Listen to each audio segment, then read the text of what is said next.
భద్రాద్రి కొత్తగూడెం జిల్లా భద్రాచలంలో suicide selfie video వ్యవహారం కలకలం రేపింది. ఒక పంచాయతీ వివాదం విషయంలో దళిత సంఘాల పేరుతో తనను తీవ్రంగా వేధిస్తున్నారని ఆరోపిస్తూ మహిళా నాయకురాలు మేకల లత వీడియో విడుదల చేశారు. తనకు జరుగుతున్న అన్యాయాన్ని తట్టుకోలేక ఈ నిర్ణయానికి వస్తున్నానని వీడియోలో ఆవేదన వ్యక్తం చేశారు. ఒక మహిళకు జరిగిన అన్యాయాన్ని అడ్డుకున్నందుకే తనపై పలువురు కక్ష సాధింపు చర్యలకు దిగుతున్నారని మేకల లత చెప్పారు. తాను చనిపోతే అందుకు కారణమైన వారిని ఎట్టి పరిస్థితుల్లో వదిలిపెట్టొద్దని అధికారులకు ప్రజలకు విజ్ఞప్తి చేశారు. తనకు న్యాయం జరగకపోతే కుటుంబం తీవ్ర ఇబ్బందులు ఎదుర్కొంటుందని ఆవేదన వ్యక్తం చేశారు. వీడియో విడుదలైన కొద్దిసేపటికే మేకల లత నిద్ర మాత్రలు మింగి ఆత్మహత్యకు ప్రయత్నించినట్లు సమాచారం. కుటుంబ సభ్యులు, స్థానికులు వెంటనే స్పందించి ఆమెను ఆసుపత్రికి తరలించారు. సారు కేసు ఎఫ్ఐఆర్ చేయడం జరిగింది. ఎఫ్ఐఆర్ చేసిన ఆ నైట్ నుంచే నా మీద రోమలు స్టార్ట్ చేశారు. చేయడమే కాకోకుండా ఈ విషయం మీద కృష్ణమాది గారిన రాష్ట్ర నాయకుల్ని, జిల్లా నాయకుల్ని పంపించడం జరిగింది. పంపిస్తే వాళ్ళు మాట్లాడుకున్నారు. ఏమైందో తెలియదు నాకు.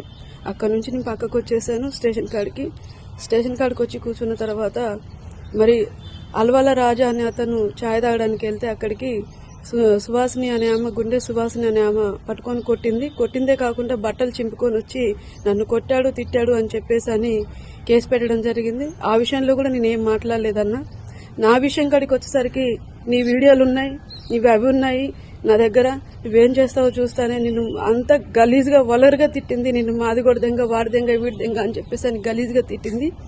అవి తిట్టడమే కాకుండా నువ్వు బయటకు వచ్చిన తర్వాత నిన్ను చంపైనా నేను జైలుకు పోతా అని చెప్పేసి అనే క్రమంలో రమణయ్య ఉన్నాడు, దళిత సంఘాలు ఉన్నాయి, మా జిల్లా నాయకుడు రమణయ్య, దేపంగి రమణయ్య ఉన్నాడు, అందరు ఉన్నారు. ఏం మాట్లాడలేదు.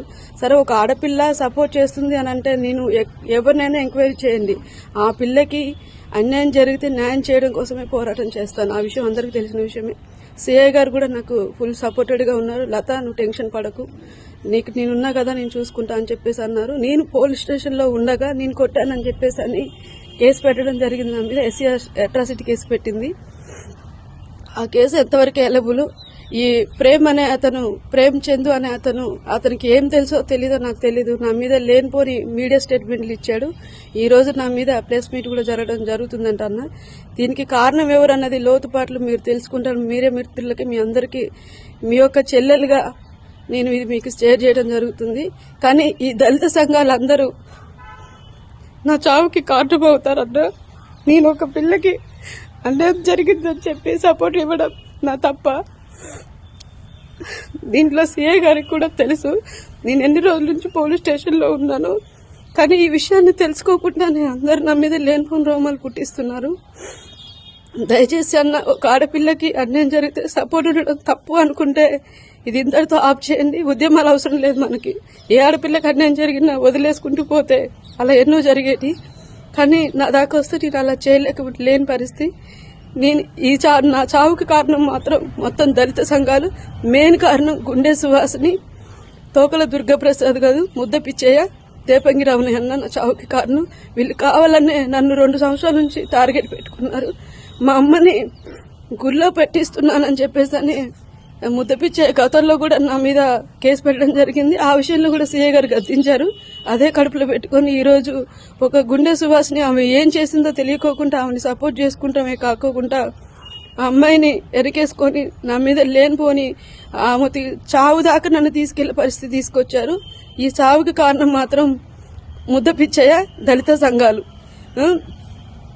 దేపంగి రమణయ్య, గుండె సువాసిని, తోకల దుర్గాప్రసాద్, కనుకసీను, వీళ్ళందరూ సావుకి కారణం అన్న. నా చావుకి ఇదే మీకు అందరికీ షేర్ చేస్తున్నాను. నేను ఈ రోజు చావడం కారణం కూడా వాళ్ళే.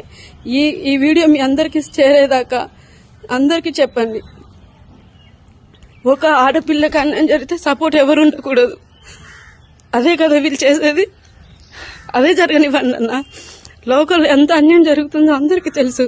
సపోర్ట్ ఉండకూడదు. నేను సమాజం ఒక మహిళనని చెప్పేసి అని నేను ఎవరికి డబ్బు పెట్టలేననే కదా నన్ను ఇలా చేస్తున్నారు. డబ్బు ఎంత దూరమైనా పోతుందన్న. ఈ పేదదాన్ని కడుపుమంట మీ అందరికీ తెలియాలని చెప్పేసి అని మీ అందరికీ చేస్తున్నానన్న. ప్రతి ఒక్కరు ఈ వీడియోని చూసి స్పందిస్తారని చెప్పి నాకు సావు కారణమైన వాళ్ళందరినీ శిక్షించాలని కోరుకుంటున్నా. నా కుటుంబానికి మీరే ఆదుకోవాలి.